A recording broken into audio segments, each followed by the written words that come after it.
In this video, I want to address an argument that I have often received as feedback when I have said that drones are creating a revolution in military technology that fundamentally changes how warfare is conducted.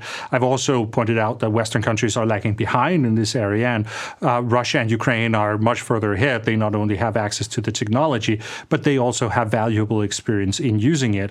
So the pushback that I usually get is that the reason why drones play this big role in the war in Ukraine is that neither side has a strong enough air force to achieve air superiority. So they compensate by having a lot of drones.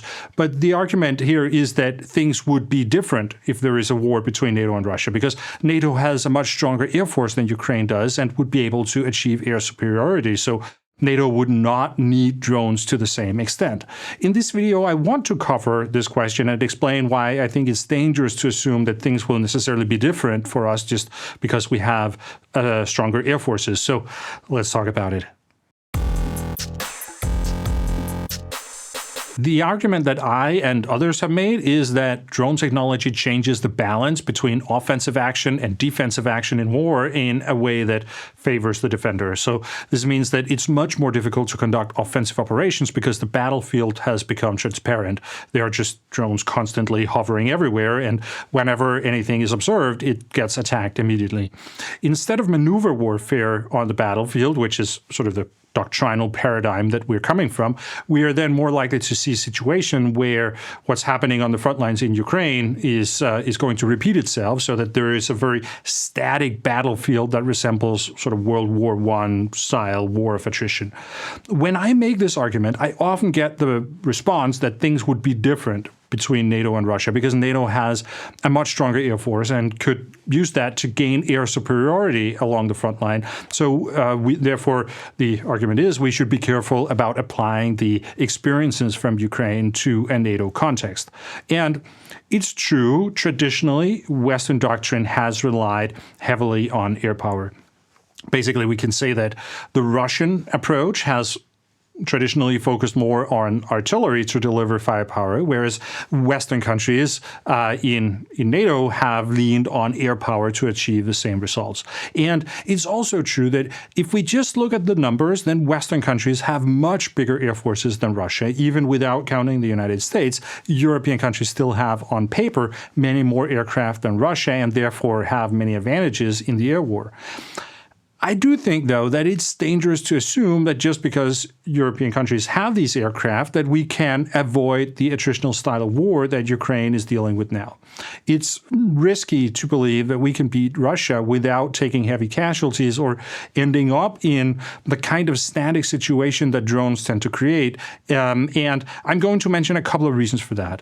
The first thing I will say is that we need to be careful not to fall into what some people call the short war fallacy. So that's the assumption that the war is going to be short, one within, say, a couple of months. So attrition isn't really an issue that you need to deal with. And the idea is that the forces that you have at the outset of the war are what will determine the outcome.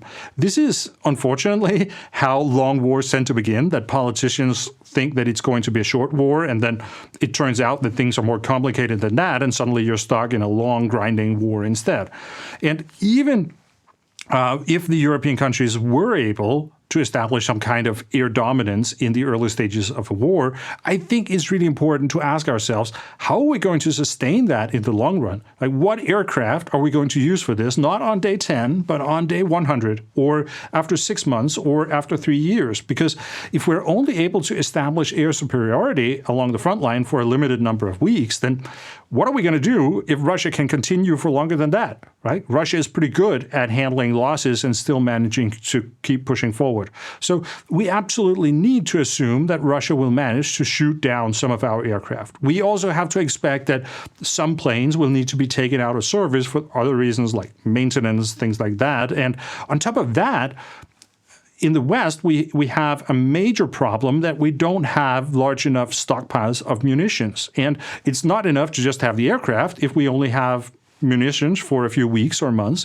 And then after that, we can't maintain the pressure on the front line. Justin Brunk over at RUSI has written a very nice policy paper about the state of European air power and the problems we'd face in a war with Russia if we don't have support from the US Air Force.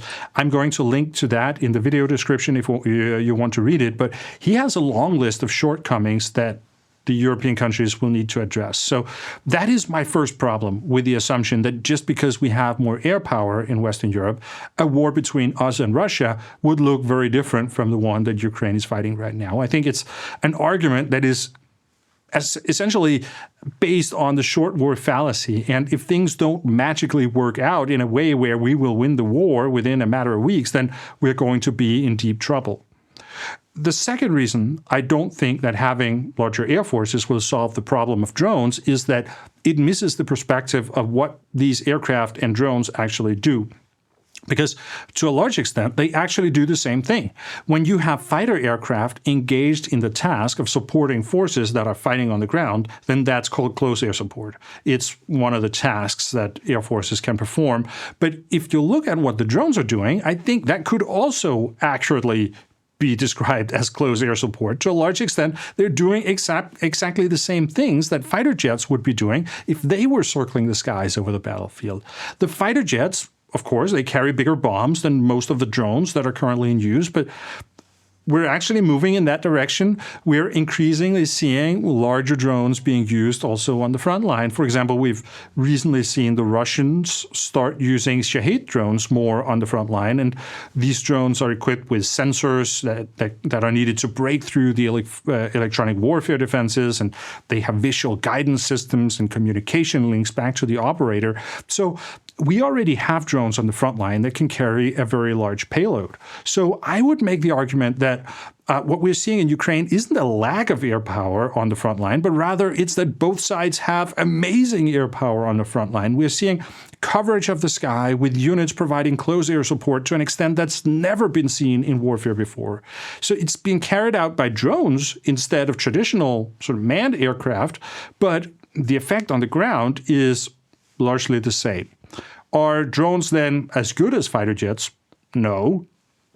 Fighter jets are definitely more capable, especially in bad weather conditions. Drones have a lot of weaknesses. They don't handle bad weather very well and might not be able to fly at all. So obviously there are things that fighter jets do better than drones. But the advantage that drones have is their quantity and the low price, which to a large extent can compensate for the fact that, of course, individually, a fighter jet is better than an FPV drone.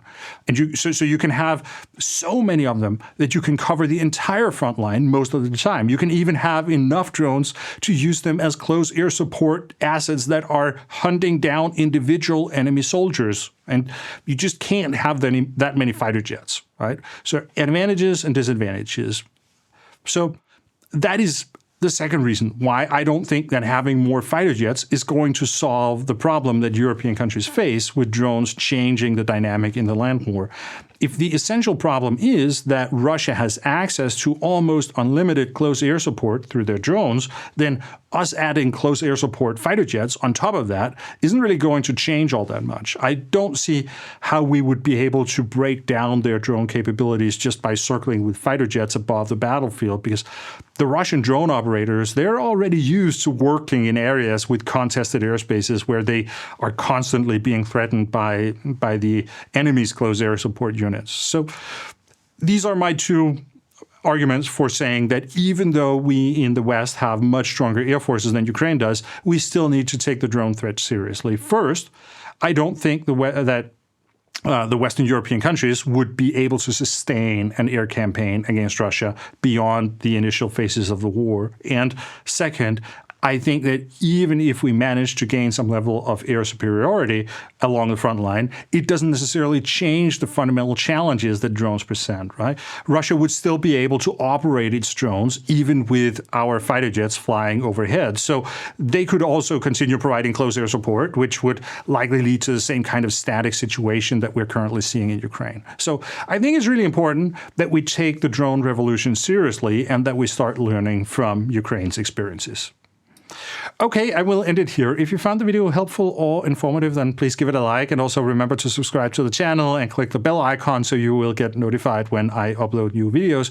And if you want to support the channel, you can subscribe to my newsletter and get access to some bonus videos over on www.logicofwar.com. Thank you very much for watching, and I will see you again next time.